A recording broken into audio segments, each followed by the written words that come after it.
Ladies and gentlemen, ladies and gentlemen, ladies and gentlemen, I hope everybody is well. This is your man, Mike Hurt, and I want to thank everybody for coming to the Man Hurt Talk Show. We had a little technical difficulties, but we worked it out. As you can see, we are live here at the barbershop. This is at BK's Barbershop in Stratford, Somerdale, New Jersey. Let's get it correct. These towns are so close together.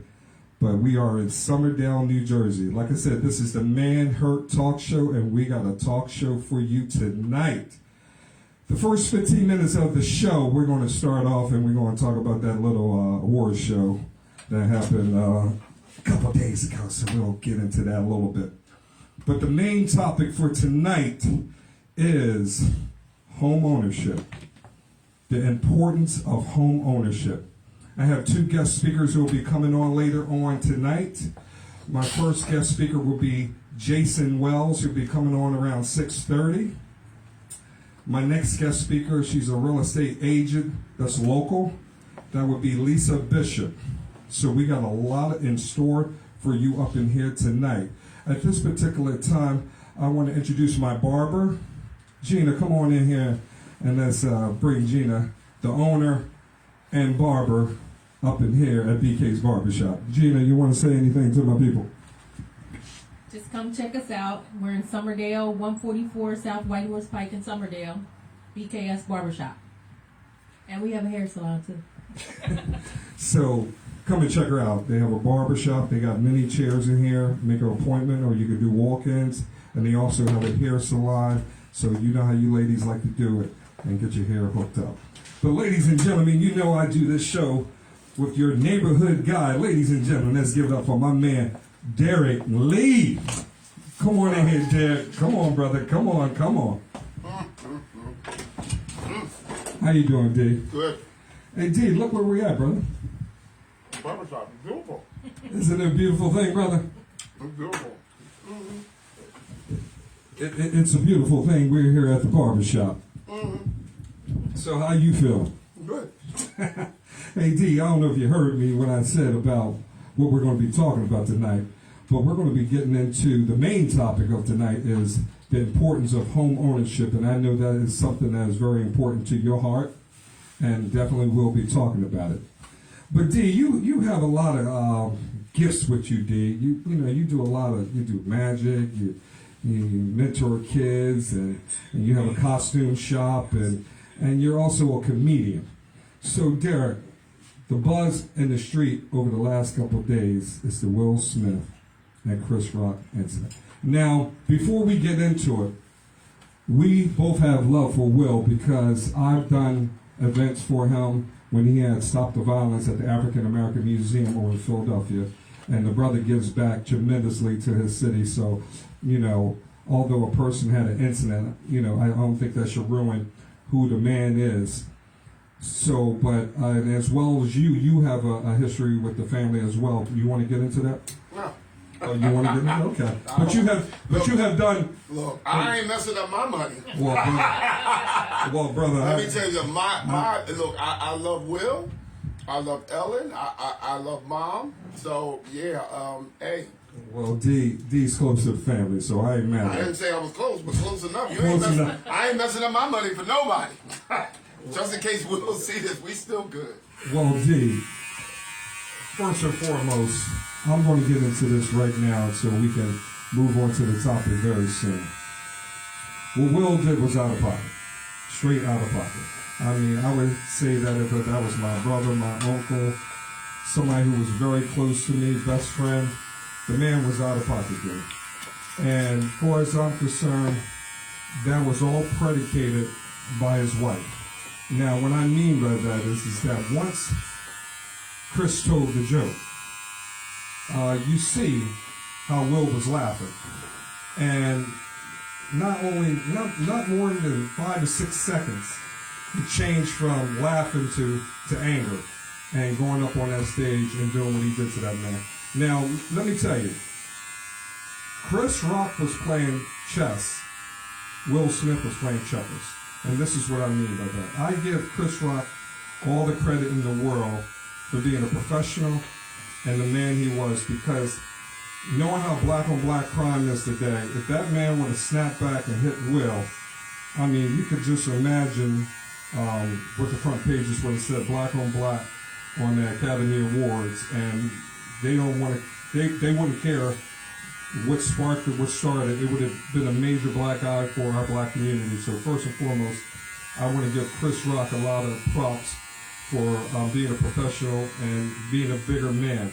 Now, if Will would have went up there and just said to Chris, hey Chris, you know, I understand you're a comedian and you do your jokes, but this thing alopecia that my wife has is a serious thing, and not only women are affected by it, but men as well. I bet you any kind of money, he would have tore the house down by applause and people praising him, and he would have just walked back and everything would be good. But with him doing what he did, that was totally out of pocket. Now, D, all right, well, let's say that, because I don't like speaking on certain things, especially if it's people that I like. But I will tell you this: there's a saying, when a plane crashes, it doesn't take that one thing for the plane to crash. There was numerous things that might have taken place. I've seen people that lose their temper, that go overboard, and they say, "Oh, it was this, that, and other." It's a compilation of things that, you know, everybody's entitled to a mistake.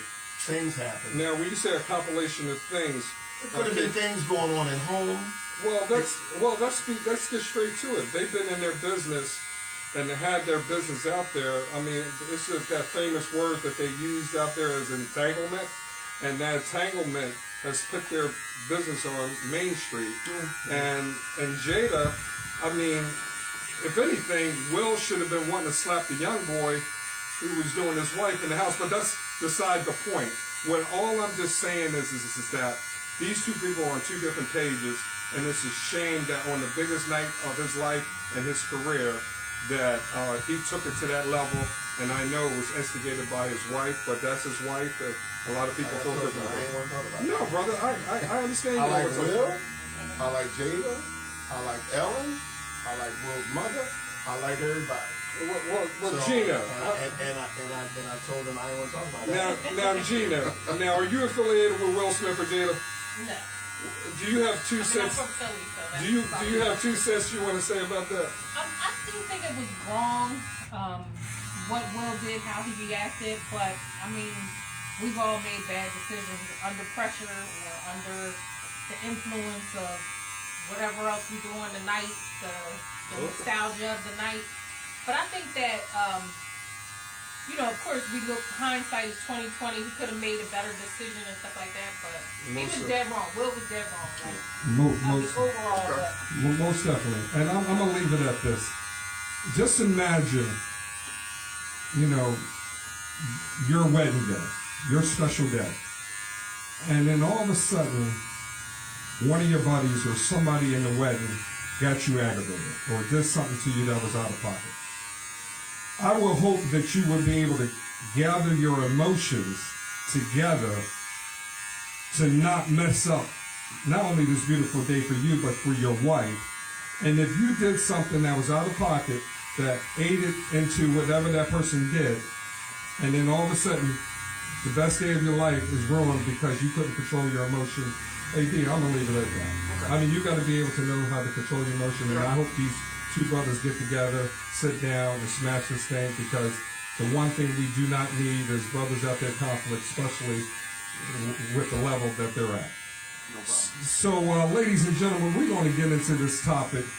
That is a very important topic, like I said, not only to me, but to my co-host Derek, towards the importance of home ownership. Now, D, there's 3 dates that stick in my mind when I think about the importance of home ownership, especially of people of color. And those 3 dates, or I should say dated years, are 1865, 1934, and 1968.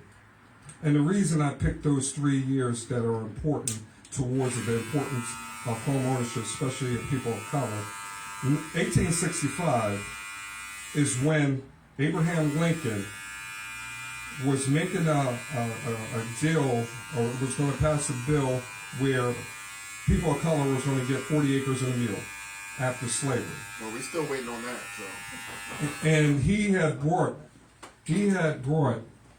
20 ministers to talk about this, of trying to figure out what was fair to color people at that time towards their reparations for slavery, of 250 years of slavery at that time. Well, obviously, Abraham Lincoln was assassinated, and who took over as president was Andrew Johnson. And then when Andrew Johnson took office, he ripped that thing up. Let's talk about how we can benefit now. Well, I'm getting ready to lead up to it because it starts. Right now, you're 150 years ago. Well, I'm getting ready to move it up. So what happened is that 40 acres and a mule didn't happen. So now you're talking about 1934. 1934 is when FDR had passed a bill when it came to setting up 30-year mortgages and FDA loans and all that kind of stuff. But it did not benefit us. It benefited everybody else. And that's when the red lining started. That's when they were grading certain areas of where certain type of classifications led to. This is how you got projects and all kinds of different classification where people are. Okay, now we'll lead to 1968, where the Housing Act was passed. That gave equal opportunity for people of color to try to get homes.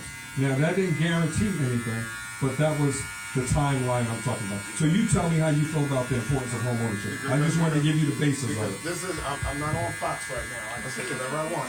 This isn't BET, this isn't HBO. Let's just get down to how it can. Okay, first of all, for every African American man that's sitting at home, or every African American parent, we as a community have got to train our children and each other the value of home ownership. A lot of times when you don't talk about it in your home, it's not discussed. We put our children out so early and we feel like at 19, 20, he can move out, she can move out. They're not even equipped to maintain a home. We are the biggest race. It's statistically said that we put our children out at a young age, younger than all the other races. And we are the oldest race to buy a home.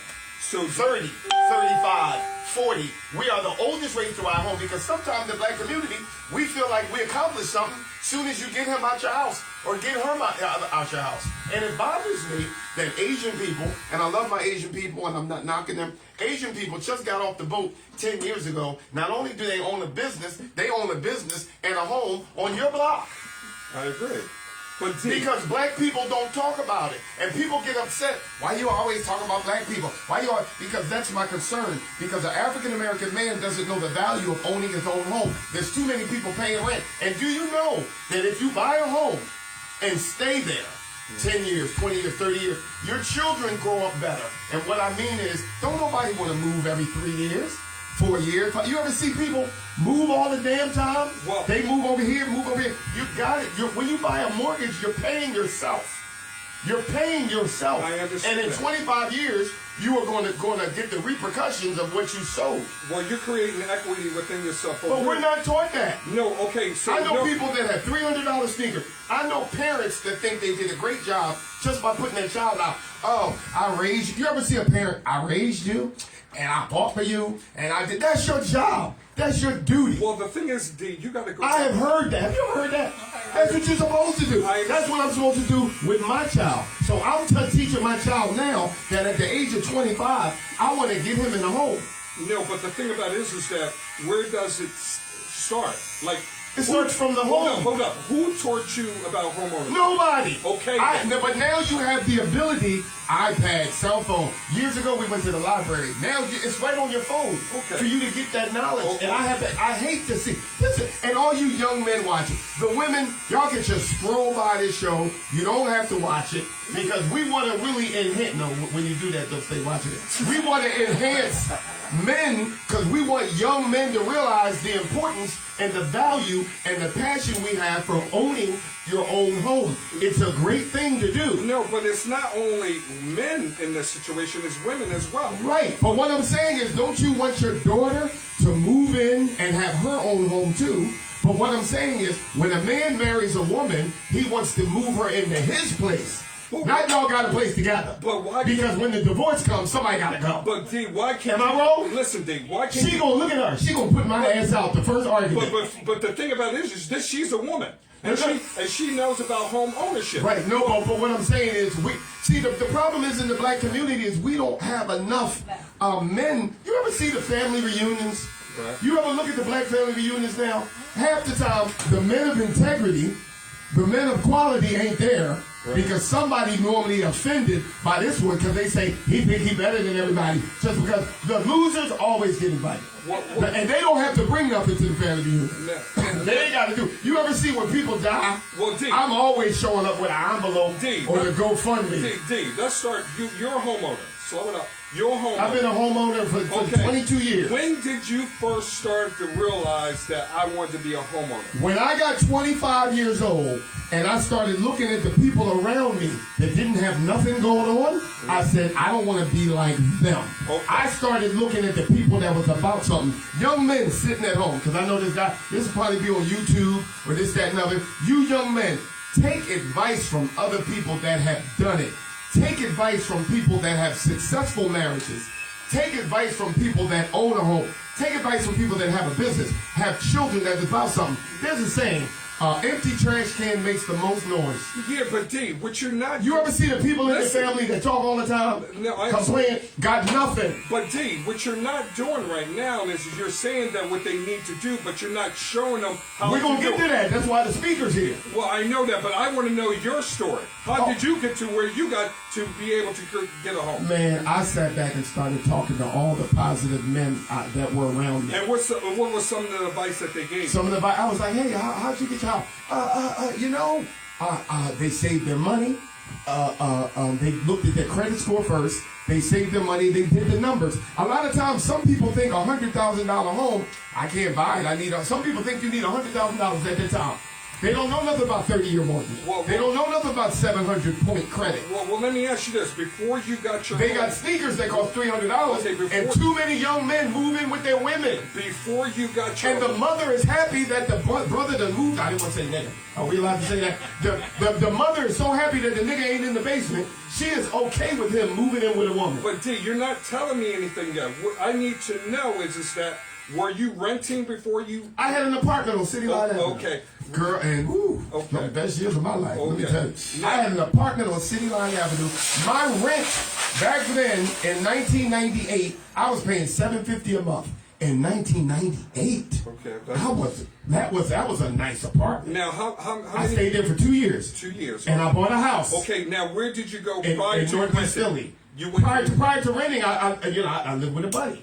Okay, so give me the steps when you left home. You went to the button. I lived with my buddy. I moved out like 23. Lived with a buddy for 3 years. Then I went and I had my apartment. Then I had my own home. Okay. And I started learning from people at my old job, Social Security Administration. I started talking to the successful people. And the sad part is, it was successful women and men. They sat me down and said, okay, Derek, you ever listen to Susie Orman now?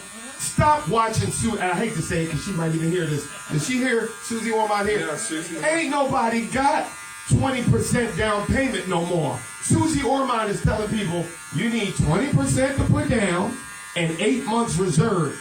Who got 8 months reserve? You see, when that pandemic came, a month later, people were struggling. They was getting the EBT card. But you got to go with the 3% down. Right. Now, slow up, D. When you were living with your buddy, that was a financial situation, I take it. Yeah, he had space. I had the money. We went half on everything. When did you decide that you felt this or you had to leave your buddy? I was growing to the point where I said it's time financially? Yeah. Okay, financially. I was growing financially. I started a business. See, there's another man with integrity. You should see how I get trashed in my own family. Why? Well, child, they talk. And you know what's bad? I get relatives that call me and tell me that my other relatives was talking about me. Now, and I smile at them every time I see them, and I'm like, your kids been calling me and said that you was crapping on me. But that's a whole nother story. Dig, go ahead. Don't lose track. Go ahead. Now, you said how much was your first place that you were on? You were on your own? I only had one place. I was 27. And how much you paid? City Line Avenue. I was paying $750 a month. That was a lot of money back then. I had one bedroom, and with living room and a bathroom and a little kitchen. That was it. Now, D, you know they said the rule of thumb is that whatever you gross a month, Whatever you gross a month, it should be 25%. 25% of it. 25%. So whatever So if you you gross take in a home week, $3,000 a whatever you, month. that should be your number towards of how much your rent. Or I your thought it was 1/3, but you're telling me it's 1/4. Now there are people obviously are their mortgage or rent is like 34%, 30%, but the rule of thumb is 25%. So at that time, you're telling me you probably were around the 30% or 35%. Hey man, I ain't gonna tell you how much I was making. I was balling. Well, okay, well, Look, I had a weekend visit. Your talent, your job is designed to bring you back to work. Your talent, people, get you ahead. Your talent. For example, you work for the post office. You make $15 an hour, but on Saturdays you cut hair. Your talent gets you ahead. Okay. You might not never get ahead on that job. Well, D, I'm doing on your personal story. All right, now you're in the apartment. You've been in there 2 years, right? Yeah.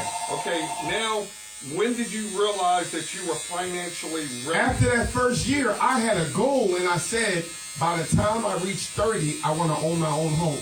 By the time I reached 30, because I always saw my father paying rent. I always saw other people paying rent, and everything he did, I didn't want to do. I wanted to do the totally opposite. Sometimes the people near you can be your best inspiration. I'm going to say it again. Sometimes the people near you that's doing real bad can be your best inspiration. Because everything he did, I didn't want to do. Because when you keep moving every couple of years, the kids are getting jacked up. They go to this school, this school, this school. You paying rent over here, rent over here, rent over here. I'm telling you, there's a lot of black people, they feel like they accomplished something when they put their kids out. But your kids are out and they're living with people. Okay, Derek, we got a guest speaker about to come out. I'm going to ask you this last question before we bring the guest speaker up in here. When did you realize that you can afford a home? And how much did you feel like you can afford when it was time to get a home? You know that was 2 decades ago, man. Well, you I don't should pay attention to that. Well, that's important to know. I know that I was making a good amount of money for the government, and I know my weekend job was really getting me ahead. Okay.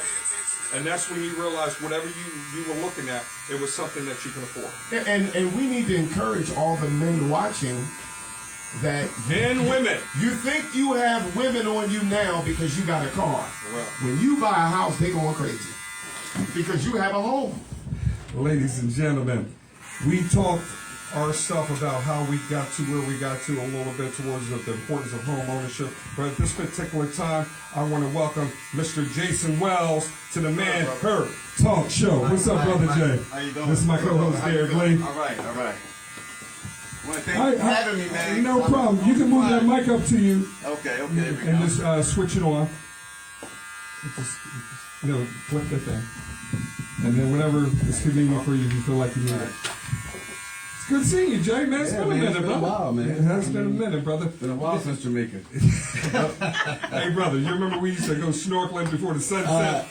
Twice a day. Yeah, that was good exercise. Good exercise. Hey, definitely. But Jay, I brought you on this show because we wanted to talk the importance of home ownership. And I realized that a couple of years ago, after you probably were renting for a long time, I know me personally, I was renting for like 18 years until I realized I was financially able to purchase a home. So knowing that your road was similar to mine, I don't know if it's 18 years, once you get into it and what made it to the point where you knew you were ready to take that next step? All right, so I was renting for a really long time, like you said, Mike. And, and I just got out of school, went to school for therapy, just got out, was saving a whole bunch of money, knew that I wanted to take it to the next step. But there were things that I had found out during the course of that process that actually made me want to get home even more. So I heard you talk about some things when I first came in about how things were back in the day, and I thought that was very important because that is very important because it's all related to housing. It's all related to housing, especially redlining. Yeah, exactly. So when I walked in, you were talking about the redlining, but I'm gonna go a little further back from that. So honestly, like the situation that most minorities are in goes all the way back to slavery. Yes. I mean. So let's say they release the slaves, right? Mm-hmm. And what most people don't realize is that the government did several steps to make sure that the slaves could not maintain themselves. Like they couldn't live. Preach. So one of those things were, like people always talk about how watermelon is like a disparaging thing to say to a black person. Right. Does anybody know why that is? Preacher, bro. All right, so watermelon became an insult to black people because when the slaves were released, they actually, they had been on the plantation forever, so they knew how to do crops and everything. They knew how to plant crops. They knew how to do a bunch of things. So they started planting watermelon. Right. And the government actually found out that they were doing this to be able to sustain themselves. And the government basically made a mockery out of black people planting watermelon, putting all these publications out with, the stereotypical black person with the big lips and the, with the dark skin and everything, trying to make a mockery out of us. And furthermore, what they did, they actually devalued the value of watermelon. Right. So they wouldn't be able to sustain themselves. Well, let me ask you this. So- hold on, Jason. I understand what you're saying because So that's why I don't want to lose track of Yeah. the importance of home ownership. Yeah. I'm going to add We to want to that. talk about how we can get a house now, man. Well, hold up. I'm going up to that. Do you know? 1900 and Hold up. 1800? Do you know that at the height of slavery, We ain't got but an hour show. the gross that the slave master was making at the time was like $4 million, and then if you take that into current amount, it's about $160 million. Yeah, we was a commodity. So let's get back Business. into the 40 acres in the mill. Yeah, we which went never into happened. it never happened because Yeah. the next president tore it up. Yeah. 1934 was important because that was when the 30-year mortgage. And that's what I was going to talk about FDR. too. That's what I was going to talk about too. So they were trying to recover from the Great Depression. Yes. So the government came up with this program to try to incentivize banks to actually loan money to people. They said that they were going to insure the money. Yes. So, like you said, they came, like, as I was walking in, you was talking about exactly what I was going to mention. Oh, okay. Like, they made these, they had these maps, Yeah. and they made these lines For sure. in red, and if you did not live in those lines, within those red lines, Yeah. they would give you a loan. Exactly. If you lived in those red lines, you were automatically denied. And guess who lived in the red lines? All minorities. Yes, and people So of they- color. yeah, so and they it was- basically- hold up. There were white folks that lived in, but they were considered the poorest of the white folks. But it wasn't many. They were considered to be more important than we would be. You sure they were? And if a black person tried to get out of that area where the lines were, we were automatically denied. Like, not even taken into consideration. Like, you heard about what Cory Booker had to do, like his parents had to do to get out of the Up red in line. Newark. In Newark. They actually had a sting operation where they actually hired a white couple to represent them. Oh, And when they went to closing, and they found out that they were black because they showed up. And then the real estate agent actually got in a fight with the dad, and the owner released the dog on the mom. But when it came down to it, they were able to get the house. But they had to do all of that right. just to get the things that everyone else takes for granted. Now, Jason, we spoke about the past of how we are. Now, give me the present. So this is my thing. So when I heard about all this, and I hear people always talk about, and you touched on it a little bit too, how people talk about how the financial gap between black people and white people, why we are so far behind, and it's because of decades and decades of not being able to own a home. No, but Basically, but we have opportunity now, brother. We do now, but We have but see, this is the opportunity thing. now, brother. So let's talk This to is these what young this is what brothers. led me up to getting a house. Let's And I talk to found these out- young brothers on how they can get a house Yeah, but right now. That's fine. I want to get I to don't that. care but about let me- that 40 acres in that But- bill right well, now. We let me got make a point. opportunity. But I know, but that part is important. Now we're moving up to the Yeah, current. yeah. So let me make a point. Because that is important. Because you got to No. know where you came from But- to know how you got where Right, you got. but a 25-year-old is going to stream No, past but the this. thing is that We want to get right to the No, point hold up. to let them know I what we doing. Hold up, I A know. 25-year-old is going to. What you trying to do? You're trying to get to the punchline without hearing a joke. Let me That's tell you what you're doing something. right now. Montel went off years ago. When you Well, get on listen. these TikToks and these Hulu, you got to get right to the point and say, this is what we got to do Well, to I hold can't them get to the home. point because you're talking right now, and I can't say what I want to say. Come on. So this is the thing. So when I found out all this, and I found out the reason why we have such a financial gap between black wealth and white wealth, I became really inspired to say, well, I want to get a house. And the reason why, and you touched upon this too, the reason why you have such a huge gap is because it's been so many decades of, okay, so say you buy a house. You buy a house for, say, $120,000. 30 years later, the house is probably worth $300 from $320, $350. Okay? So I pass away, owning a house, I get to leave that wealth, that asset that's paid off to my family. Right. And it goes on generation, because of all the decades of not having fair housing, not being able to buy a house, is the reason why I wanted to get a house. Okay. I agree with that because you need to tell these brothers that when we die, that home can go on to your children. And that's where you're the financial leaving gap them comes. something. Do you know how many people die and don't leave? Got $20,000 and they think it's a lot for a policy. But when you leave your a brothers, property, but what you brothers are not telling me is how that young brother, how that young sister is going to be able to put themselves in a position. I'm gonna definitely tell you that. Okay, so I went to school and I was saving a whole bunch of money. And a lot of financial stuff that I found out that rich people do that people that aren't of the 1% doesn't do. For one thing, never have your money in the bank. Now, why is that? Why is that? Because they give you 0.05% interest. Okay. So what the bank's doing is taking your money, like you put it in there, they loan it to someone else at a high interest rate. So actually, you're giving the bank a loan. So leave my money underneath the mattress. No. What I'm saying is that there are federal banks out there. I'm a member of the Pentagon Federal Credit Union. They give you a higher interest rate. If you're going to have your money in the bank that doesn't give you any interest, it should be only to pay bills. Now, do you trust banks? Yeah, I do trust banks, and I try to explain to my young brothers. Trust Wells Fargo. If you only got one account, well, a lot of people don't. If you only got one, If you only got one account, if you see it, you're gonna spend it. I was trying to encourage a couple of brothers. Man, your point is so long-winded. We ain't got but an hour show. Hold up. He's only on for a short period of time. Come on, bro. Go ahead, finish your Wells Fargo. So I was trust Wells Fargo for one thing because they're the biggest bank of America. They were instrumental in the red line. Like across the board, they were instrumental. They knew what they were doing. Okay, so and that's important for people to know who was part of that.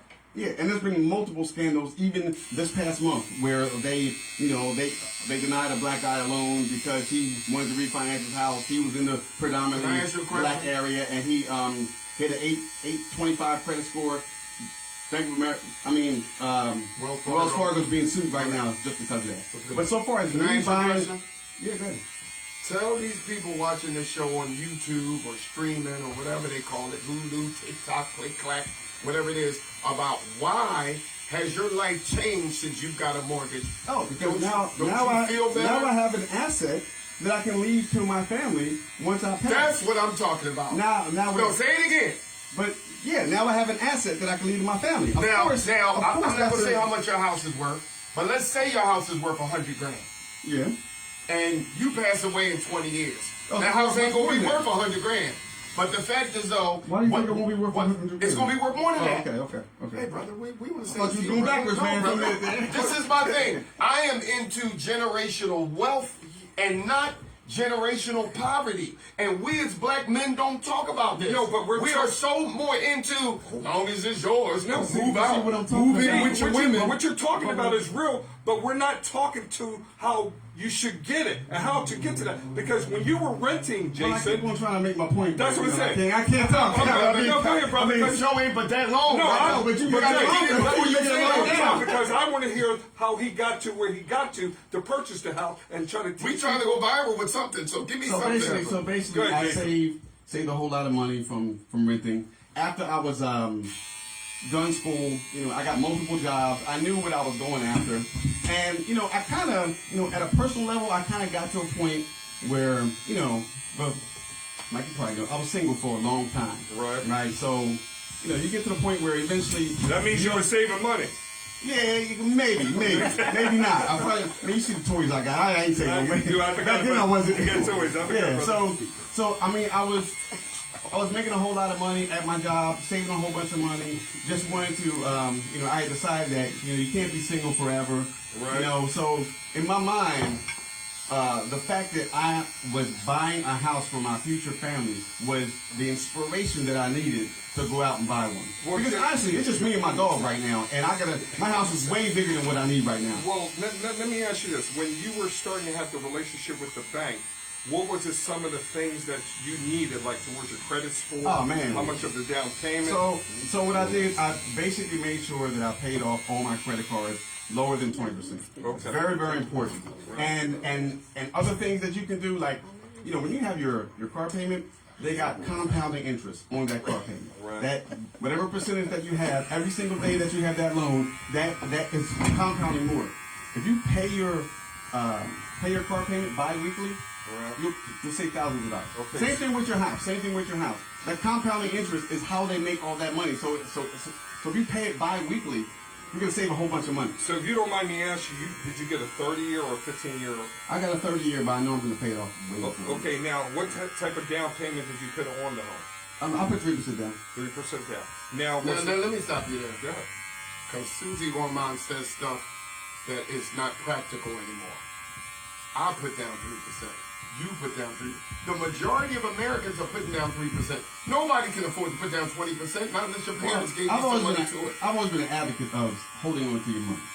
So, and the reason why I say that is because I can put down 3%, hold on to my money. I could have put down 20%. Right. But I put down 3%. You're fortunate. Holding on to my money right now, and I could double the payments up and pay the loan off early, but I still held on to my money. No, and that's beautiful. I want us to encourage these young men to stop moving in with their girlfriends, because their girlfriends will put them out whenever they feel like it. Do you know, I'm not gay or nothing, but do you know how attractive you are to people watching? Oh, he got his own place? All of a sudden, you look more attractive. I wasn't thinking that. You would I'm trying, and Miss Barbara lady, am I right? When a man has a car, girl, he got a car. He got a car and his own place. All of a sudden, his stock went up. But then, we want to encourage young men to get a home. Hold up, but that has nothing to do with applying. It has to do with a lot of young people that's scrolling past that say, "What? I can get more women in the house." When you were Am I renting, right? let's just say you were at 25%. You sleeping in your mom's basement. Did your Having monthly sex in the bills basement. for your mortgage go up or down? When I was... Compared to your rent to your mortgage, did it go up or did it go it down? definitely went up. Okay. I was only paying $850. But my brother. And then my mortgage went up like maybe $800. But my brother, your mortgage. Tell them how the rent goes up every year, regardless. Oh yeah, it definitely goes up. But when you got that 30-year And mortgage, when I looked at it, it don't go up. Now. Like I'd rather own something than paying someone else's rent. And essentially, when you have like when you rent, you're paying someone else's mortgage, basically. So why would I do that when I could buy my own house, pay my own mortgage, put my own money into it, and then, like I said before, have something that I can leave to my loved ones so they could get a head start on their life. That's what I want to talk about. That's what I'm talking about right there. Because that bothered me more than anything when I found out how much wealth that we are behind so far as like other races and behind. Black people are so far behind because of the things that we talked about, because of the the housing situation and everything. And even now, there's still discrimination and everything. Right. It's a little more undercover now. Right. But it's still that way. Well, Jason, let me say something to you real quick. If you look at the average, let me stop there. I think some of the problems, and people, y'all can tweet about it, text about it, talk to your mother. Some of the problems that we have are our own problems. We have to teach each other how to elevate. We can't sit here and say, well, a white man did this 2 years ago. Sometimes some of this is our own fault. A lot of that go back to Willie Lynch too. But hold on. You got $300 shoes. You got $300 shoes. You got watches and all this stuff, and you don't own your own home. You're moving in with your woman. The white man didn't tell you to do that. Yeah. I talked to a young brother, and I pulled him aside. Hold on. I pulled him aside, and I said, brother, I ain't trying to get in your business. I know you smoke weed. Yeah, Mr. Derek, I smoke weed. how much do you spend a week? Like $40. I said, $40 in a week. I don't know if that's the going cost. I don't do that. I don't know. Okay. I said, how many weeks is in a year? Now, he wasn't too bright, and he was trying to figure January. I said, how many weeks are in a year, son? 48? I said, no, 52 weeks in a year. What's 52 times 40? And we'd have still been standing there. Hold on. I said, $2,000. $2,000 times 5 years is 10 grand. Hold up. We going off track. Yeah, that's it. I'm trying to tell him how much we're wasting. But that's not talking about home ownership. This is what I mean by. I didn't get to that point. What No, I'm no, saying but is, you just told him. in the I past don't need to 5 hear the story. years, Get in the to- past hold on. 5 years, You just told in him. the past Get 5 to years, it. And hold you on. just gave me In the the story. past 5 years, man. Buddy got an hour. he spent $10,000 on weed. Hold up. The point that I'm saying, he spent $10,000 on weed, Hold up. and $10,000 can get you in a little row Hold home up. down North Philly. Hold up. That's all I'm saying. I understand. That's my point. But we need to have solutions of home ownership.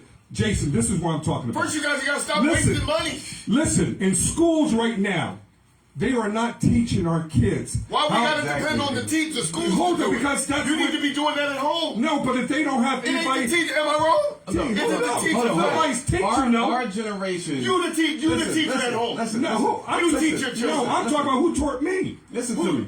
Our generation. But right now, stop looking for the teachers. No, I'm to saying teach that the there are kids. people. You teach the kids. Listen, Jason. Be the man. And If you're teach not the kids. educated- Our generation in school did not have anything about financial education. All they Exactly. taught us was how to write a check, and basically that's it. Now they have classes for financial education, but the generation beyond that, they don't really know about finances, and there's certain secrets that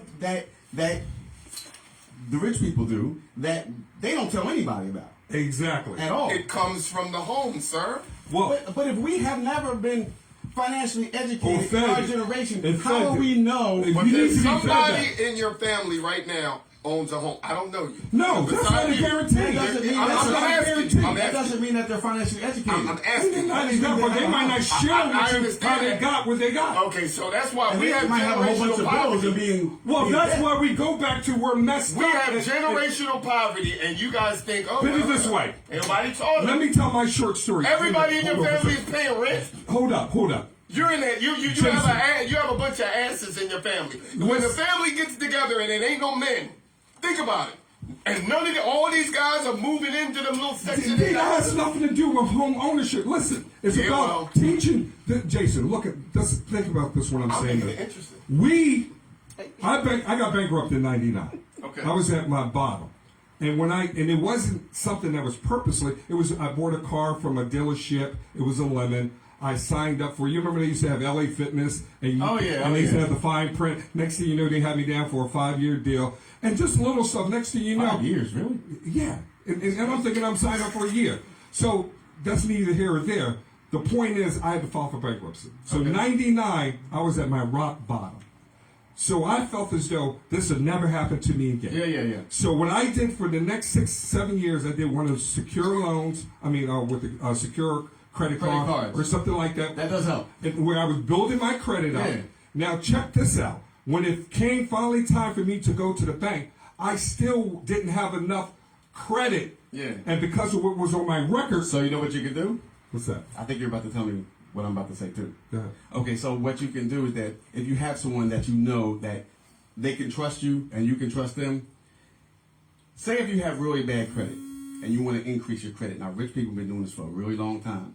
That's why when their kids get out of school, they don't need them for a house or a car because they got an 800 plus credit score. This is what they do. They add their children to all their credit cards as an authorized user, and within the first month, within the first month, you inherit the entire credit history. So as long as they pay their bills on time, keep their debt below 20%. That helps. They won't Say that even, again. they won't that's even have solution. to worry. They Explain won't even that. have to worry. Say that again. So Basically what you do, you just, like say if you have a friend of yours, like say if your credit's really bad, and then you want to improve your credit, you want to get a house, you want to get a car, something like that. So what you do is that someone takes your name and put it on their credit card.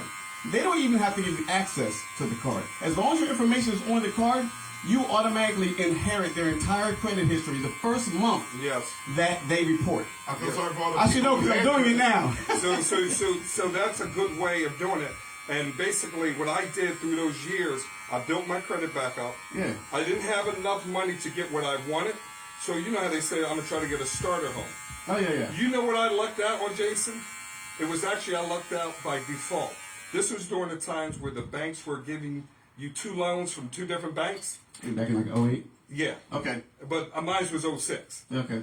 But my lawyer told me, they said, Mike, if you take this other loan, you better pay this thing back in about 5 years because this thing is going to be bigger than your main loan. So what was it, like a subprime loan? Yes. Yeah, Okay. it was like Okay. one of those balloon ones. Yeah. But that's a certain amount of time. That's what they were doing with houses too. Yeah. Certain amount of time, get a good payment, and suddenly, poof, your payment goes sky high. And you can't afford the house anymore. And it shot up and everything like Yep. that. Well, Jason, I'm going to end it up in about 2 minutes. Give us, where you were, how you feel about yeah. now, and how would you, if you had to talk to Jason 5, 10, man. 15 years ago, what would you say to I would Jason? have basically said everything that I just told you about the credit scores and everything. But what I didn't get a chance to say was, basically when I got my house, like I did it for my future family. Like I was thinking in my mind that I'm gonna have a family soon. I can't be single forever. I gotta be able to leave them something when I pass on. I'm doing this for my family. So I bought the biggest house that I could afford at the time, and that was basically the reason why I did it. Funny thing is, it sounds a little weird, but I was having this reoccurring dream like months before I bought the house. Okay. And I didn't know what it was. I just kept on having the same dream about this house. I didn't know what it was. And What was that dream telling you? the dream was basically telling me that I was in this house with a family. Basically, it was telling me, and I saw the house in my mind, but I didn't know why I kept seeing this recurring dream. So anyway, so what happened was I actually gave up a few times in the past, and then I was about to give up again because I didn't find what I wanted. I wanted to get a quadplex. I wanted to get a triplex. Nothing ever worked out. Somebody would come with cash and just take the deal from me. Now, did So you what know your happened- budget? Did you know your budget on what you can afford? Oh yeah, definitely. I definitely ran the numbers. The funny thing was that when I went to get my house, I drove up to the house and was like, I think I've seen this house before. I wasn't sure when or how I seen this house. I thought I knew the owner. I kept on running this stuff in my head. Walked into the house, same house in my dream. Isn't that something? Same exact Isn't that house. something? All the rooms were exactly the same. And then the real estate agent was like, well, don't you want to see the house? I said, yeah, but I've already seen it. I know this is my house. That's a prophetic. So what I That's did, beautiful. I offered them what they were asking, and then like you know how they do, very strategically, they will post a house that's really nice, lower than what it's worth. Everybody comes running, and then after they come running, there's a bidding war. So I offered them whatever they wanted, and they said, well, we got multiple offers now. And then after that, I went up some more, and they said, give me your final and best. So I did the numbers, and I was like, well, if I just throw 10 grand at them more, like everybody's nickel and diamond, I'm gonna throw 10 grand at them because over 30 years, it's gonna make my payment go up $20. Oh, okay. I threw 10 grand and got the house the next day. Isn't that something wonderful? So you just gotta do the numbers. You just gotta know that this is a 30-year loan. 10 grand is not gonna kill you at all. Well, Jason, I want to thank you for coming to the Man Yeah, Talk man, Show, thanks for brother. having me here, man. Because people out there, as well as men, as well as women, just people in general Yeah. who need to be educated. These are things that they need to hear, not Definitely. only from what's going on today, but what's going on in the past, especially people of color, of how we got to where we're at. Man, So, I wish Jay, I would have known what I know now like 20 years ago. Hey, I'd brother, been- but you're I'd here. been invincible. But you're one of the I'd been lucky ones. invincible. You here though. You here Yeah, though. yeah. Now, Jason, I want to appreciate you. Hey, D. But at least you get to leave your children a property, and you're Definitely. leaving them generational wealth. That's and that's exactly. what I want to implore, because I don't want my daughter to move out and go right with him. I Yeah. want to get her a little house. I don't care if it's a little 2-bedroom, 1-bathroom.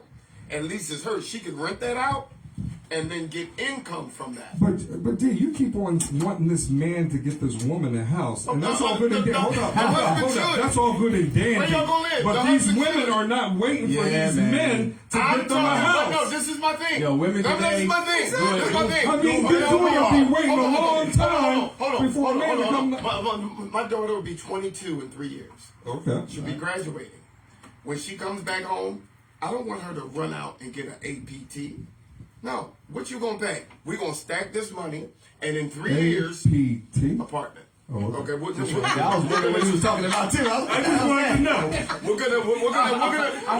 not gonna charge her rent. Some people say, well, they living here, they gonna charge her, and I'm gonna charge my child rent, and I'm gonna make them pay rent. I'm gonna take that money, because I already was paying rent when she was gone. I'm gonna take whatever she was gonna pay for rent, ball it up, put it in an account. 2 years go by, let's say you take $500. And 500 times 24 is $12,000. I understand that. You take that money and you get her a house. See, we have to. Hold up. Who's getting that house? She's getting that. She's gonna buy the house. She can stay there. Or at your house. No. She can stay at my house as long as she wants. She's a woman. Can the man, the boy, say get the same? Where he gonna be having sex at? Not in his room. I'm the only man having sex in my house. Well, that's just how it is. What do you think your daughter might do? No. That's, you gotta talk to her mother about that. I don't discuss them things. I would feel more. I would feel more if a guy is sneaking up the steps. No. But see, hopefully, I don't. Certain things I don't ask my daughter. So what I'm saying is, it's my job to get. I don't want to know. By the age of 25, I want my kids. Gina, you're a woman. At the age of 25, you want your child to own your own home. A good parent. I had somebody tell me, such and such got good kids.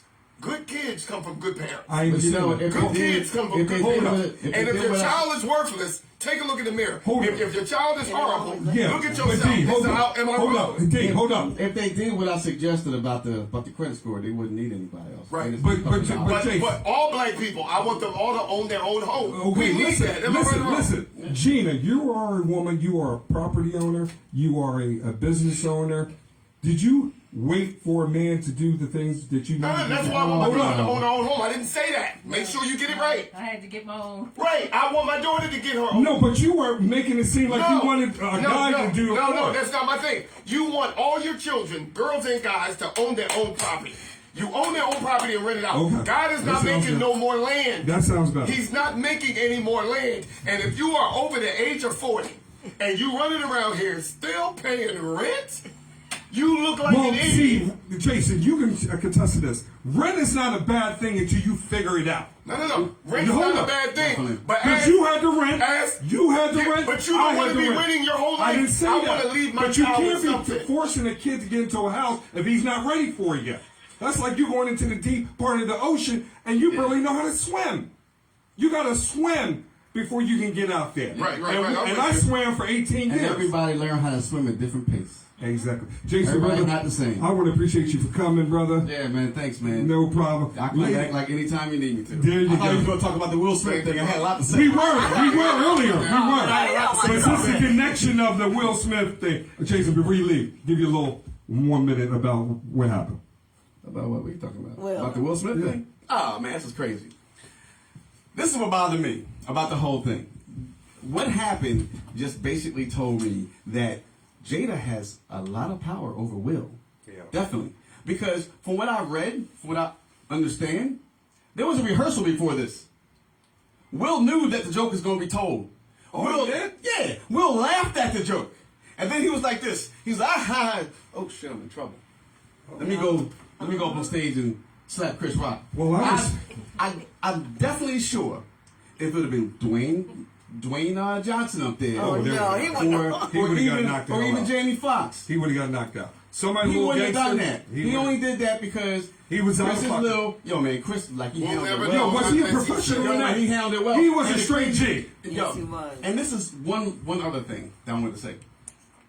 Black people don't own studios. Only Tyler Perry. We got There's been a lot of, we got a few more. not a whole lot there. Not a whole lot. There's been a lot of actors that have had a meltdown, been at the pinnacle, had a meltdown, and then you never heard from them ever again in the movie. I think Will did that to himself. Well, because he made everything look Well, bad. the thing is that I think he's he did got that to deeper issues than that. Because I actually think when you're mentally unstable, money is not an issue. Yeah, if you don't. Because he wasn't thinking about his money. He wasn't thinking about that Oscar when he walked up there. He threw 30 years away in 15 seconds. There you go. That's what I think. That's right. I disagree with that. But Jason, Thank you for coming. We're gonna bring in our next guest speaker. We got it in. We cool. It's all We good. still cool. Jay, you can put that up there. All right, man. Thanks a lot, Jay. Thanks for having me. Hey, yo, man, you gotta check I got it out, invited bro. to my show, man. There you go. There you go. Oh, We'll do I it. didn't plug my. Oh, well, go ahead and do it real quick. I have my own YouTube channel. It's called J Wells TV, the letter J. We talk about a lot of stuff like what we talk about here. Right, Like right. basically we talk about do you get to the things. point? All right, man. Damn. You Basically, we was talk waiting to about do that. things that we've gone through and how it affected us and how we what we did to address it, and so everybody can overcome and have an abundant life. So things that I've went through and things that I have observed, things that I've learned. That's what I talk about on the show. So basically, J Wells TV is just to help people. pretty much. Ladies and gentlemen, support my man Jason, J Well TV, and brother, anything I can do to support, I definitely will. All right, thanks, dude. Appreciate it. Well, Appreciate the argument. Hey Jay, we gotta get back to Jamaica and do that snorkeling, brother. Yes, we do. You remember the shark incident? But we ain't gonna get into that. Yes, we do. The jellyfish incident with me? Well, we thought it was shark first. Ladies and gentlemen, at this particular time, I would like to introduce my next guest speaker. Her name is Lisa Bishop. She's a local real estate agent. Lisa, come on up. Let's give her a round of applause. Round of applause. Hello. How you doing, Lisa? Lisa, this is my co-host, Derek Lee. Derek Lee, this is Lisa. You can move the mic up to you. Oh, you're holding it. So, Lisa is a local real estate agent, and definitely she has been in this business for a minute. And Lisa, I will let you go into how long you've been doing it and who you are. Hi everybody, my name is Lisa Bishop and I am an EXP realtor with EXP, the brokerage EXP, and my tagline is Move with Bishop. And basically my mission is to serve my community and to help you strategically capture the home of your dreams, whether it's a home, if you're looking to invest, if you're looking to buy, or if you're looking to sell. And I've been in the business for 4 years and love it. Well, Lisa, let me ask you this. What drove you to want to do what you do? It started, I would say, in 2017 when I was on my mission, my own very mission, to get back into home ownership. I was a homeowner years ago in Philadelphia and lost my home during the first crash back in around 2009, 2010, somewhere around in there. So I would take it when you went through that experience of losing your home, obviously you became better equipped to handle your business going in the future. So how did that incident and that moment in time help you towards where you're at now? How did it make you prepare to you for where you're at now? Well, basically, in 2017, just transitioning, moving throughout New Jersey, I started my journey, to get approved for a mortgage and was denied a couple times. But it wasn't until I came across one lender who basically sat down and broke the numbers down and explained to me, this is what you need to do credit-wise, this is what you need to do as far as your income, and try to add more income, because at that time my debt-to-income ratio was very high. And also at the same time, being an entrepreneur, lenders look at your financials a whole lot differently as an entrepreneur. So it was about finding the information from the right person and setting a blueprint. So from 2017 to 2019, and basically even before that, I decided to go into real estate because I wanted to be even more equipped. Well, let me ask you this. Let's just say there's a young couple. They just got married. They have been renting for a couple of years. And they both, their combined income is like about, let's just say 150. What would be the first thing that you would tell them that they would need to do and what type of price range would you tell them that they would be more suitable to get? Basically, what I tell people that come to me that they want to buy a home is, first, it starts with the financials. Is basically I would link them up with a lender that would do the math for them. Because in this, especially in this current market, is about the math, doing the math. The lenders are the ones that have the formula, basically to tell them, because they look at the person's income and they look at it a couple different ways. And being a young couple, and I say this because I just assisted my own son, who's 30, that just purchased his home, coming from renting of $950 and now having a mortgage of about 14, beautiful homes. So it's about your affordability as well. So you're basically saying before they can even what I want. You're basically you'll send them to the lender to see what kind of numbers are available for them to be at before they start going looking at a home. Yes, and so what they can it can afford. be realistic. Okay. Well, let me ask you this: what are some of the downfalls you see when people are out there going to get a mortgage or a house? What are some of the downfalls that you see that are out there? Well, basically, I see some of the downfalls is their credit may not be in shape, or they don't have enough income, or they have a little bit too much debt. And all of those things are factors into how much you can qualify for a home, especially in the current state that we're in right now, where rates are still at an all-time low. Oh yeah, the But fencing they're rates are still levels. yes, but they're just creeping up little. Well, let me ask you this: we were talking about redlining back in the day towards it when it came to people of color. Do you feel like any type of redlining is still going on today, or what you see? It's kind of hard to say because I'm not on the lending side of that whole factor, but I'm sure somewhere along the line in there it could be. But for the most part, me myself just recently going through an stringent underwriting, really stringent underwriting. I think things are put in place now to kind of protect the market so that there is not a repeat of what has taken place. So if you being a woman of color, being a real estate agent, and we're out here in the suburbs, do you feel like your counterparts are your equals, or do you feel like you're still in the back of the line to a certain extent when it comes to that? And when I say back of the line, because when you talk about our history, especially people of color, it took us a while before we got respect in the room. So I'm hoping that we have respect in the room. But do you feel like that still might be going on? That's what I mean. I basically do my best to co-op with whoever I'm partnering with on the transaction. My position is to build rapport with another agent when I'm serving my client. I feel as though that some people kind of make it a little difficult. I mean, I've come against a couple agents on some deals, but we did get to the closing table. Now, let me ask you this, because when I had the guys up here, we're going back and forth, and it goes back to the topics of the importance of home ownership.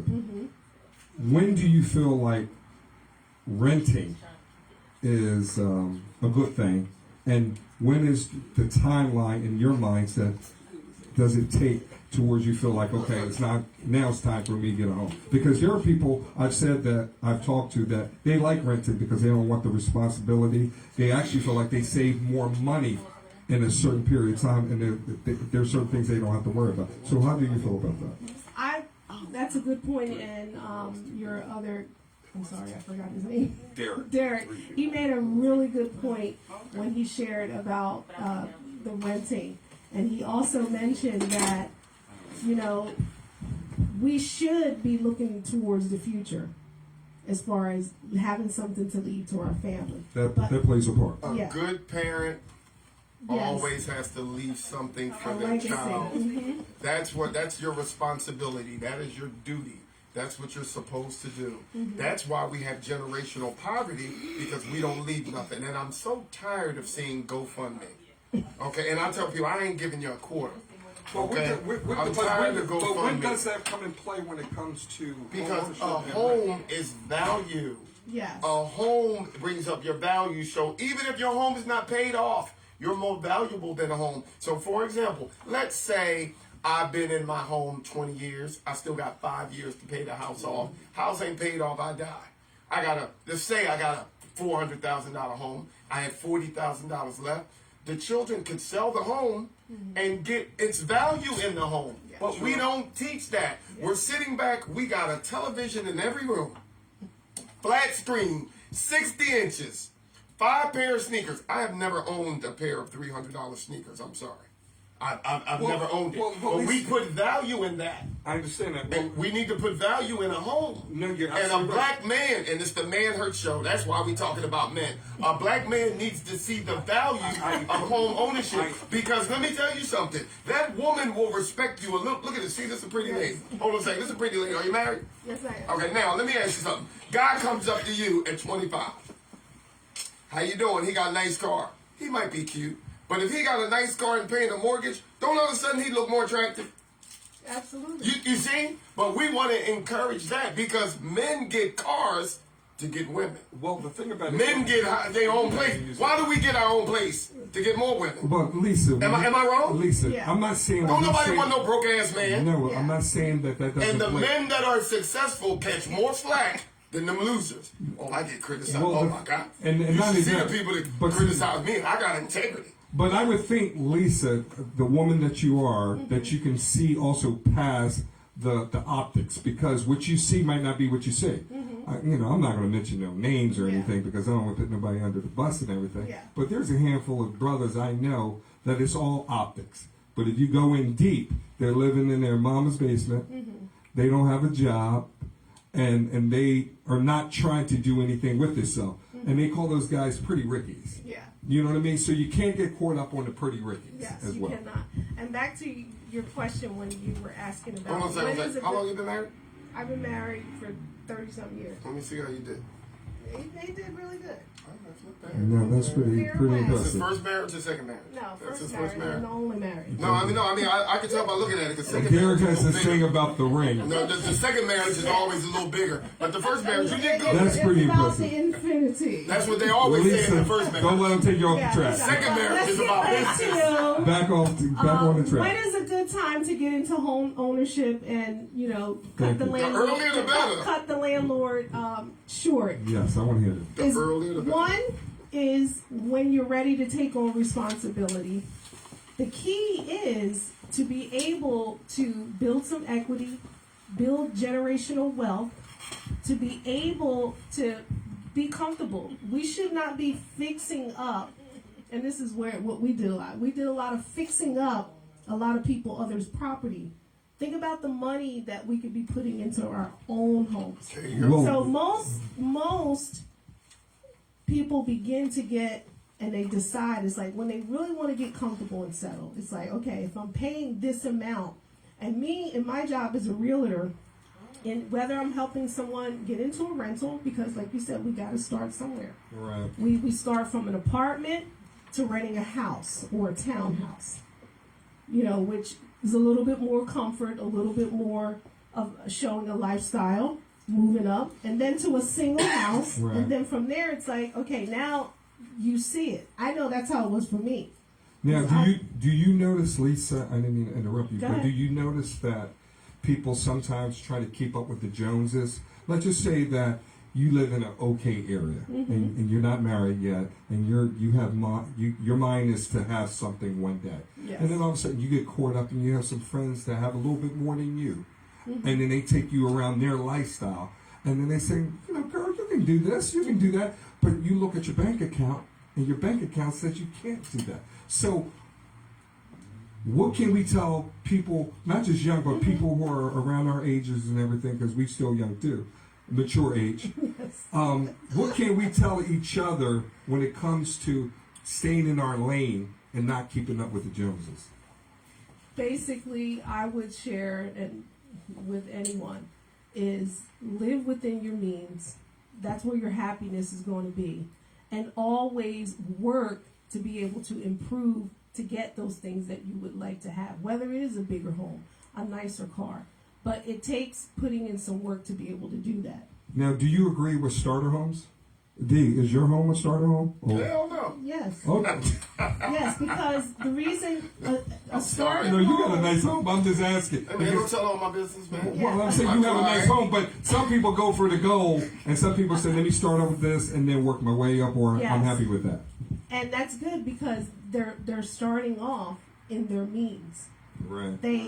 Everybody who purchases their first home is not their dream home. I'm not living in my dream home. I'm And see, working some people towards my wouldn't. dream home. Now, some people would not admit that. Mm-hmm. You know what I mean?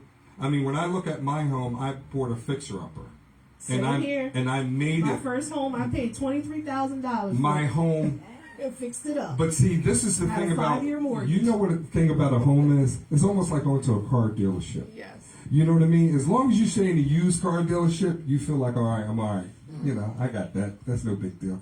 But man, if for some reason somebody takes you to a new car dealership and they hand those keys to you, now all of a sudden you're looking at your pocketbook and your wallet's, ooh, man, that looks nice, Yeah. and everything like That was that. me a couple Okay. years ago. So you saying that you're not in your dream home? No. So is that something that's going to happen for you, or do you feel 5 like? years. Oh, so you already have a plan. I already have a plan. Okay. Oh, okay. Now, D. Now I know this topic was important for you because of the home ownership. You brought this up to me. So now that we have this home, what do we do with it, D? You pay your bill on time, man. All you gotta do is pay the bills. See, but I hope you want the school to teach that. You have to be taught on how to pay bills, and a lot of it comes from home training. A lot of times when people mess around here, you ever see people, they got bills in their kid's name, and they're proud of it. They're proud of it. That's You know, the how ghetto. you got that's the ghetto mentality. Yeah, that's the ghetto. But we have to teach we have to sit back. If the more you keep talking about something, the more that your children will understand the value of it. See, if you don't talk about it, they don't know how great it is. Yes. So if you don't talk about how important money is, people don't see the value of it. If you don't, I have a saying, what you don't respect, you're not going to keep. If you don't respect a good relationship, you're never going to have one. I know people, they was messing with this person, messing with this one. You got 3 kids by 3 different women. Why do I want to talk to you about relationship? You don't know. You was married and you got a baby by some other girl. Oh my God, you look ridiculous. So what you don't respect will leave you. Right. So I encourage that if you buy a home at a young age, it increases stability. Because one thing I don't want my children to say is, we moved here, we moved here. You ever see kids like that? They're some of the most jacked up kids you want to meet. Well, let me ask you this before you leave, Lisa. How do you feel about refinancing?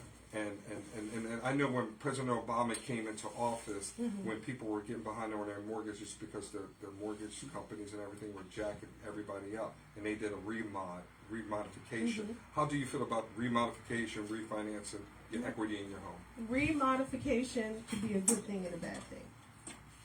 And I say that is because when I had my home in Philly, we did a remod, and it wasn't a good one because we didn't clearly read the fine print and do the math.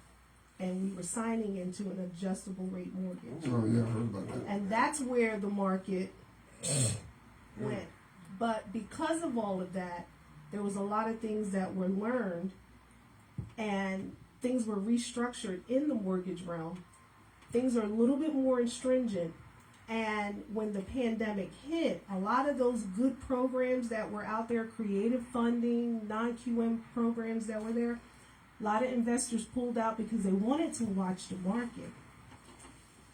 But because of new things that have been set in place, underwriting is a little bit more, I would say, they kind of look very more closely about the income to make sure that this loan that I'm putting my stamp of approval on for this couple, this client, this single person, based on their finances, based on the performance of their credit, yeah, they can handle this. Oh, okay. It's not over, which means they're not buying more of a house So within their means. But so the thing about it is that what you learned is that you got to read the you fine gotta print. read the fine print. Okay. We have to sit and read. It's a lot. Yes, it is a lot. Okay. We gotta read the fine print, and we have to do the math. The math is important. Refinancing to be able to save is a great thing because why? Which means what we used to put, we can put a little bit more, pay that mortgage down even quicker, and pay it off close. They tell you even at the closing table, if you make an X amount of extra payments, you can chop your mortgage 5 years off, yeah. 5 years, some 10. I know Right. somebody that got a mortgage, a 30-year mortgage, and paid it off in 10. Oh, that's a beautiful thing. Yes. Thank you. But Well, before Lisa- I leave, I did want to bring some very interesting information. Sure, please. This is why I Um, got you here. And this is recent from February 23rd from NAR, which is the National Association of Realtors, that talks about U.S. home ownership and the percentage rate with African Americans. It says the U.S. home ownership rate surged 1.3 to 65.5% in 2020. The highest annual rise ever, as 2.6 million more households became homeowners. So that's the big picture compared to 2019. Now let's look at the rate when it comes to African Americans, because that's the whole topic of the show. Right. Okay? The home ownership rate for Black Americans is 43.4 lower than it was in 2010. So the percentage of that overall is 73 with white Americans. So we're still, even though it has surged, remember the surge was 1.3. The number is still low, but it's also increasing for our generation. Well, the as far thing of as- that is when you give those numbers, this is pre-COVID. No, this is recent. This is recent. Between And- 2020, COVID started about 2020. And see, the thing is that we have to be careful. Not saying that your numbers are wrong, because obviously you're going off your stats. It's just that when they were giving out this money, there were people who needed it, and there were people who didn't need it. And there was some, as they say, funny money going around and funny things going around. Yeah. Like when they were giving out these FHA loans PUA. and PEA loans. I mean, they were calling people that knew that they were in a desperate situation, and these people were saying, "Man, they're giving out." My phone rings every other day. Somebody is text messaging me, "Man, you need some money? You need some money?" And you don't know what you're getting yourself into. So until this smoke clears, Let me click. exactly, until the smoke clears, Right now. I don't know what to really believe or what's going out there. And the only thing I believe is what I know is in my bank account, what's going on in my world. But the numbers that's floating out there, I can't go with. I got to see, wait until the smoke clears. But Lisa, I want to thank you for being on the You're Man Hurt welcome. Talk Show, and give your last plug because Lisa, Yes. like I said, is a local real estate agent in this area. Yes, I serve Camden County, Gloucester County, Burlington County, and a little bit of Atlanta County. And I can be reached at 856-834-2873. Real quick, on any social media port, you can hashtag Move with Bishop and find me. Thank you for having me. Well, thank you, Lisa. And like I said, I know you're a great real estate agent, and you call her. She's Johnny on the spot of it. Thank you. Thank you. And here's my man there. He likes to ring. Now, Gina, you're my barber. Let's put the blades down for a second, because I appreciate you hooking the brother up. I want to sit you in a chair real quick before the show's over. Ladies and gentlemen, this is Gina, the owner of BK Barbershop. Barber, owner, property owner, all kinds of things. Move the mic up to you. But before we start, I want to commend you for owning a great business, quality, class. Being a fellow business owner, I know it's hard. It's a daily grind, but I have so much admiration for you, because we need to start loving each other more and uplifting each other, people of color, when we get to a certain level of status. Instead of saying she thinks she's cute or she thinks she's better than me, I want to applaud you because this is wonderful. This is wonderful. And you're right there. Generational what? You have a skill. You have a talent that you can pass on. And we as black people got to start embracing other people's talent and stop hating on them. Because sometimes, I keep saying it, The empty trash can makes the most noise, and it's a lot of people that are empty trash cans. They making the most noise, but they haven't accomplished anything. Exactly. This right here is an accomplishment. Well, Gina, before you speak, Gina, you know I've known you for a long time. Now, Gina was a barber at somebody else's establishment. Now, if you went into the barber shop, and you know, guys could testify this, if they seen a woman in the barber shop, the first thing they say, She gonna jack my head up. So, but brothers don't realize when they need that cut, and Gina was there, and she hooked them up. Next thing you know, where's Gina? So, Gina, that's a testimony towards of how good you have been as a barber, and I appreciate you hooking me up while my head's been tipsy and turning, and I appreciate you letting me have the Man Heard Talk Show in your establishment. And Gina, you've come a long way, not only as a business owner from being a barber and having your own shop, but you also tapped into the real estate world. And I just want to know if you can give people out there a little bit how you went about your business and anything that can help people out there. Well, I have owned properties, investment properties, properties that I've lived in over the years.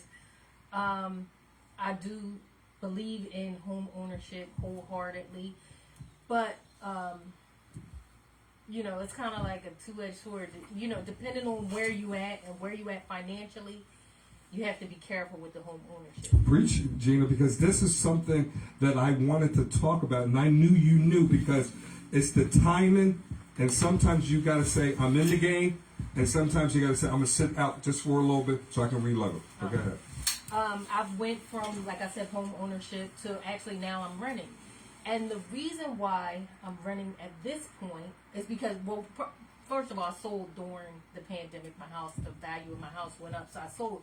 But then I wasn't able to buy anything because I'm caught in the middle of finding something that I felt like was worthy of what the value. But nobody's mad at you because what you did was you seen when the market was at, you felt as though this might be the highest that my property can sell, and then you felt like, let me sell it.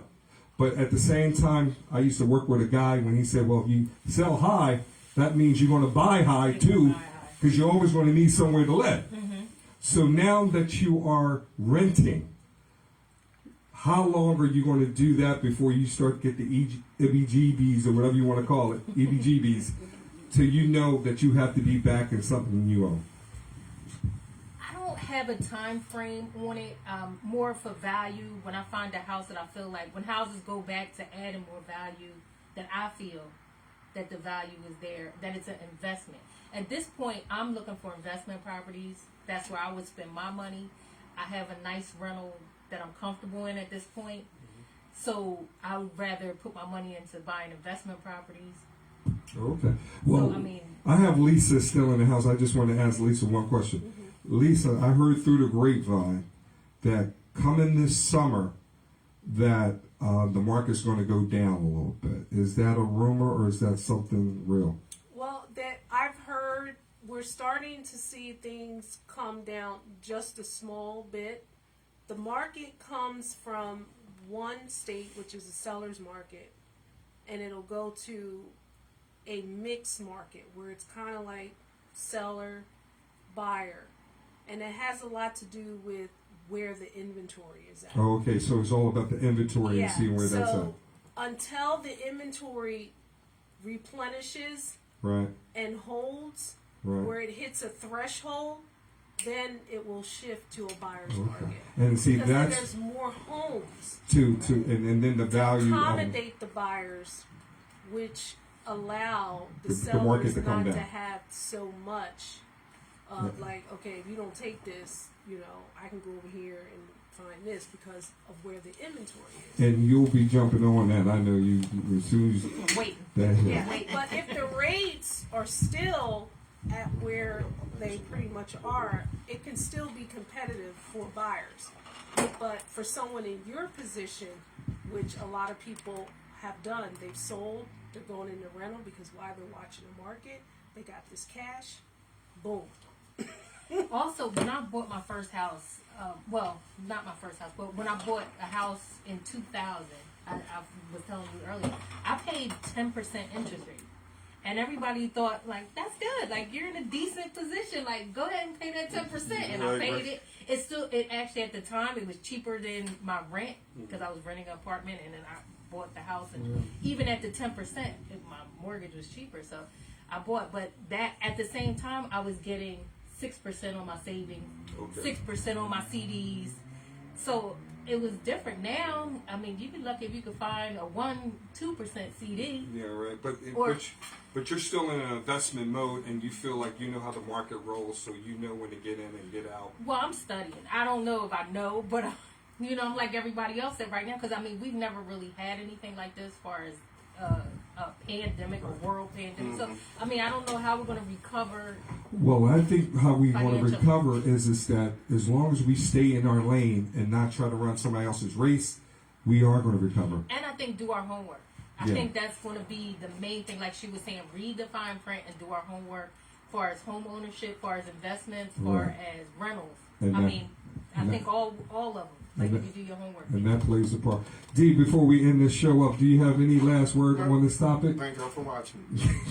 Ladies and gentlemen, I want to thank everybody for watching the Man Hurt Talk Show. Like I said, I want to thank also Gina from BK Barbershops right up in here in Summerdale, New Jersey. I want to thank my two guest speakers, Jason Wells and Lisa Bishop. Ladies and gentlemen, don't forget to watch the Chic Talk Show. Their next talk show is April the 20th, so circle that date. And me and Derek does our thing every 2 weeks, so stay tuned. God bless you all. Thanks for watching. Peace.